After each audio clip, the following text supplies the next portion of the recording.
பிரியமானவர்களே, எப்படி இருக்கீங்க? சந்தோஷமாக இருக்கீங்களா?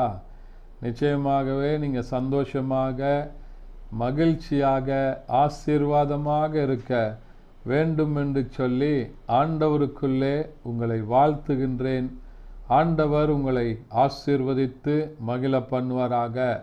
தொடர்ந்து இந்த காலையில் கர்த்தருடன் என்கிறதான யூடியூப் நிகழ்ச்சியை பாருங்கள்.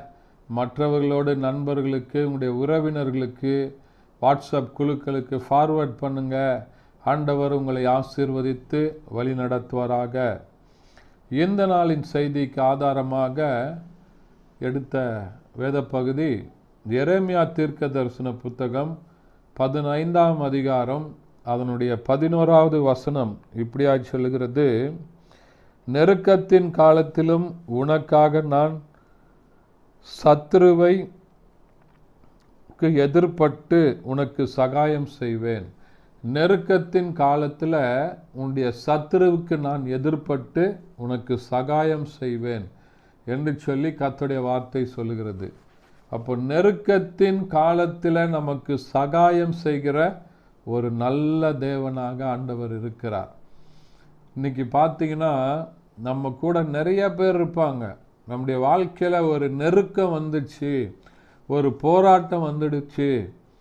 சாதாரணமாகவே ஒரு மனுஷனுடைய வாழ்க்கையில் அவன் நஷ்டப்பட்டுட்டான், கடன் வந்துச்சு, அவன் வாழ்க்கையில் அவன் கொஞ்சம் நிலை தடுமாறி விட்டான் அப்படின்னு சொன்னாலே நம்ம கூட இருக்கிறவங்க தானாக நிறைய பேர் நம்மளை விட்டு விலகி போயிடுவாங்க.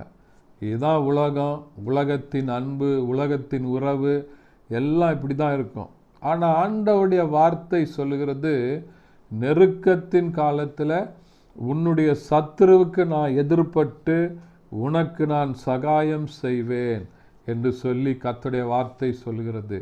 ஆகையினால நெருக்கத்தில் இருக்கிறீங்களா?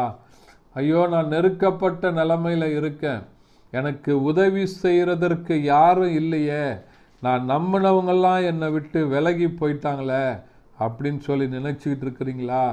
இன்றைக்கு உங்களை விட்டு விலகாத ஒரு நல்ல ஆண்டவர், எப்பொழுதெல்லாம் உங்களுக்கு நெருக்கம் வருகிறதோ அப்பொழுதெல்லாம் உங்களுடைய சத்துருவுக்கு ஆண்டவர் எதிர்பட்டு போகிறார் என்று சொல்லி வசனம் சொல்லுகிறது.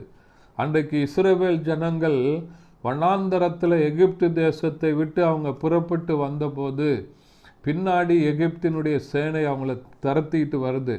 முன்னாடி ஒரு பெரிய கடல், செங்கடல். ஆனால் கர்த்தர் அவர்கள் பக்கமாக இருந்து அன்றைக்கு அற்புதத்தை செய்தார். நெருக்கத்தில் இருந்த இஸ்ரவேல் ஜனங்களை அவர்களுடைய சத்துருவாக இருந்த எகிப்தியரின் கையில் இருந்து ஆண்டவர் அற்புதத்தை செய்து மீட்டெடுத்தார். அதே ஆண்டவர் இன்றைக்கு உண்மையுள்ளவராய் இருக்கிறார். ஆண்டவர் உங்கள் பட்சமாக இருந்து, நெருக்கத்தில் உங்களோடு ஆண்டவர் இருந்து, உங்களுக்கு சத்ருவாக வருகிற எல்லாருக்கும் எதிர்பட்டு உங்களுக்கு ஆண்டவர் சகாயம் செய்ய உண்மையுள்ளவராய் இருக்கிறார். எவ்வளோ நல்ல ஆண்டவர் பார்த்தீங்களா? ஆண்டவர் நோக்கி பார்த்து ஜெபிக்கலாமா? பரிசுத்த பிதாவே, உம்மை துதிக்கிறோம், உம்மை ஸ்தோத்தரிக்கிறோம், உம்முடைய நாமத்தை மையப்படுத்துகிறப்பா. நெருக்கத்தில் இருக்கிற எங்கள் பட்சமாக வந்து எங்களுடைய சத்துருவுக்கு எதிர்பட்டு எங்களுக்கு சகாயம் செய்கிற ஆண்டவர் என்று சொல்லி பார்க்கிறோமே. இந்த வசனங்களை விசுவாசித்து எங்களுடைய வாழ்க்கையில் நாங்கள் பிரயாசப்பட ஆண்டவரே எங்களுக்கு அற்புதங்களை செய்வீராக. இயேசுவின் நாமத்தில் பிதாவே, ஆமென். Thank you. God bless you.